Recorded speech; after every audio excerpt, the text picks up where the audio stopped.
Una de les qüestions que abordàvem ahir, que portava ahir la Marta i que vam dir que avui intentaríem ampliar-ho i contrastar-ho, és el del xampú que s'ha posat de moda ara per persones, però que és xampú de cavall. No riguis. No riguis, Sandoval. Perdoneu, eh? No riguis. Que abans no estàvem parlant i jo... No riguis. Pensava que no tinc sort, també dic... No. Escolta el senyor Josep González, que és el cap de servei de dermatologia i derma, i el senyor Jesús González. No són parents, vostès? No. Quasi. Per cognom, sí. Llunyans. Director tècnic de José Collado, Societat Anònima. Marta. A veure, clar, nosaltres ahir dèiem, és realment bo el xampú, o va bé pel que suposadament s'ha començat a dir que és per combatre, per frenar l'alopècia, per tenir una melena més sana, més forta, més brillant, i dèiem, això ho consultarem amb un dermatòleg. Xampú de cavall. Xampú de cavall, que és, mira, el senyor González n'ha portat, xampú a la biotina, resulta ser que el que més es publicita és aquest component, la biotina, un tipus de vitamina B, que és el que tindria aquests efectes o tindria aquests avantatges, i vaja, però aquest és per cavall. Sí. I vostè s'ha trobat que molta gent un moment, això el compra. Això es ven a les botigues d'hípica des de fa 29 anys. Xampú a la biotina. O sigui, xampú crin blanca. Xampú pel seu cavall, aquí podria posar, per exemple, no? Sí. Molt bé.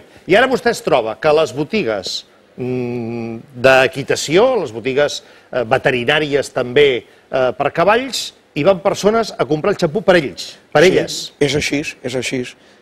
Però jo tinc que afegir una cosa. Aquest xampú es va formular fa 29 anys per persones. El que passa que es va comercialitzar en el circuit aquí perquè en aquell moment no volien que el producte anés als prestatges dels supermercats, perquè consideràvem que era un xampú d'altíssima qualitat i no ho volien veure en els prestatges d'una superfície, d'una gran superfície. Llavors, és un producte per persones que va al sector aquí, però que reverteix una altra vegada a les persones. És un producte d'anada i tornada. Exacte. Vostè el va idear per persones. Per persones. I qui va decidir que podies també ser per cavalls? Bueno, nosaltres teníem i encara tenim, una divisió a Quina, que es diu Crin Blanca. En realitat érem fabricants de productes desinfectants pels hospitals, a les zones del risc infectiu, com són els quiròfans, les unitats de cures intensius, i llavors el nostre laboratori, José Collado, com que tenia una divisió que es deia Crin Blanca, que era productes per cavalls d'esport, per cavalls d'exhibició, que era molt més grat que vendre-ho en un supermercat, doncs vam canalitzar aquí amb un gran èxit. Però era el mateix producte exactament? Sí. És a dir, canviava l'envàs, diguem-ne, i en un posaven perquè el cabell li brilli, a l'altre posaven perquè la crin estigui... Però era el mateix? Era el mateix producte. El que passa és que les tendes d'hípica, per exemple, anaven a la gent a comprar-ho... Les tendes d'hípica de coses per cavall, o a tendes d'hípica per coses pel genet? Pels genets i pels cavalls, o sigui... A veure, un moment. Allò que va bé per les persones, en un moment determinat decideixen que va bé pels cavalls. I al cap dels anys, allò que va bé pels cavalls pot tornar a anar bé per les persones. Doctor. Sí. Jo faria un incís, o sigui, la biotina, que és aquesta substància que té aquest producte, és una substància que encara s'utilitza en molts productes de dermatologia, és a dir, la substància biotina és un derivat d'una vitamina, que és la vitamina B, que són productes que utilitzem els dermatòlegs dintre dels nostres principis actius d'ús tòpic i sobretot d'ús oral, perquè la biotina és un tractament que utilitzem també per ús oral, sobretot en l'alopècia, per prendre-la, correcte. Per lluitar contra l'alopècia? L'alopècia i pel problema, sobretot alopècia amb manques de vitamines, dèficits de vitamines, en certs moments, sobretot dones després del part. Però l'alopècia es pot combatre? O l'alopècia es pot retardar? A veure, hi ha diversos tipus d'alopècia. Perdoni, perquè me l'estic mirant i veig que... Tots una miqueta... Tots una miqueta parlem d'això. Perdoni, però vostè ha d'estar en allò que un amic meu en diria frente amplio. Correcte. Està en el frente amplio. Això denota ja que la cosa, o sigui... Sí, que vostè pot ressaltar el que vulgui, però no ho predica per exemple. Diguem que han de ser seriosos, és a dir, aquests productes són productes que ofereixen un miracle, un efecte miracle, que haurien d'evitar. És a dir, sobretot perquè no hem d'intentar ser el que sempre, el crecepelo, aquest crecepelo famós. Llavors, hi ha dues obsessions en la història de la ciència. Qui troba la píndola de la felicitat i qui troba l'al·lusió perquè no quedar-te calb. Correcte. Òbviament, el que trobi aquesta solució serà un dels descobriments per la humanitat més importants, perquè és un neguit que té molta gent. Hi ha d'altra gent que no té el neguit, però molta gent el té. I ara es creu que el xampú de cavall va bé, si no per evitar l'alopècia, no sé si també per retardar-la o per enfortir més el poc cabell quan ets persona, que és el que ens deia ahir un convidat que teníem, de cabell feble, de cabell tou. Del que es trenca, sí. A veure, jo crec que hi ha una aureola, amb aquest producte, el xampú de cavall, hi ha una aureola basada en fets una mica esotèrics, sobretot amb artistes de Hollywood que tenen uns grans cabells voluminosos i que han fet declaracions relatives a que deien que utilitzaven xampús per ús normalment veterinari de cavall. I això ha generat com una mena de corrent i de business o de negoci que, aprofitant aquest comentari, estan entrant a la palestra productes d'aquest tipus, sobretot en internet, productes que, amb la idea de veterinària, sobretot d'ús de cavall, fa que ofereixin el miracle de que surti cabell. Per tant, això no és veritat. Això no és veritat. I a més, una cosa que tots els dermatòlegs, a través de l'Acadèmia Espanyola de Dermatologia, estan amb aquest consens. Però a mi el que em preocupa és, té un risc si jo ara em rento el cap amb això?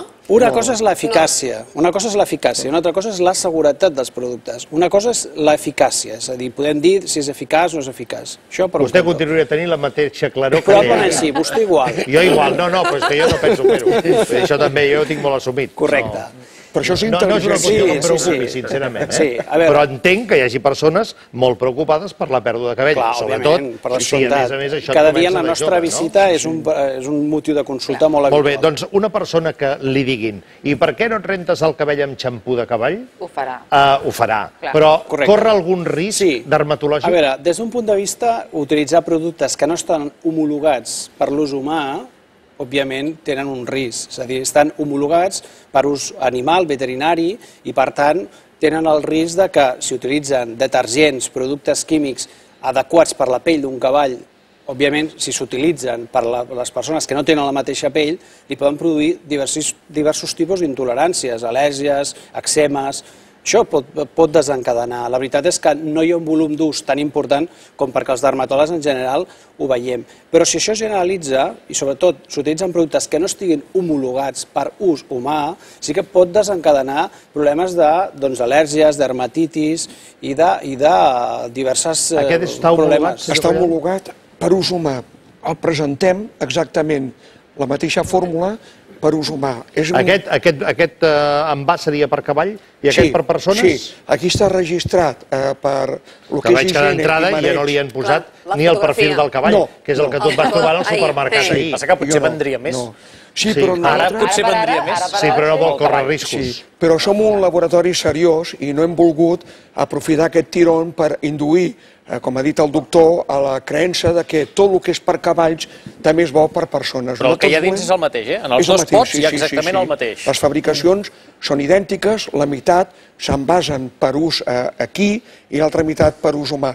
Però l'important és que la fórmula és homologable pels dos usos. Per tant, també podem donar la garantia de 29 anys de comercialització mixta que no ha donat cap mena de problema. Per tant, nosaltres ens volem desmarcar de totes les fórmules que han aparegut aquests 2 últims anys perquè la Jennifer Aniston i perquè la Demi Moore i perquè totes aquestes artistes de Hollywood han dit que el producte per cavalls era bo també per a les persones. Això no es pot generalitzar. O sigui, es té que anar producte per producte i tal com diu molt bé el doctor González, el producte té que estar homologat per ús humà, és a dir, registrat. Si no té registre... O sigui que si jo vaig en aquest moment a una botiga veterinària i busco xampú de cavalls per comprar-me'l per mi, si no em fixo si està també homologat per les persones, corro algun risc. Correcte. Correcte? Mentre que, en qualsevol cas, tant si està homologat com si no, no evitarà l'alopècia. No. Exacte. Diguem-ho, perquè és que si no estem per la via de l'engany, que em recorda aquells que surten sempre a les pel·lícules del Far West, que sempre surt algun que ven l'elixir del cabell llarg. No li canvien ni l'olor? No, és la mateixa fabricació. Si qui tingui un cavall pot fer la mateixa olor que el seu animal. Nosaltres el venem per a salons de perruqueria amb un pH adequat per les persones. La nostra pell i la del cavall no tenen res a veure, evidentment. Clar, és que el cavall té pèl, no? I nosaltres tenim cabell. Sí, però com que aquest es va formular per persones... Sí, això és una qüestió semàntica. No tenim problema. Sí, però també és el mateix. En qualsevol cas... La frase feta diu on hi ha pèl hi ha alegria. I no crec que refereixin als cavalls. Continuem després de la publicitat.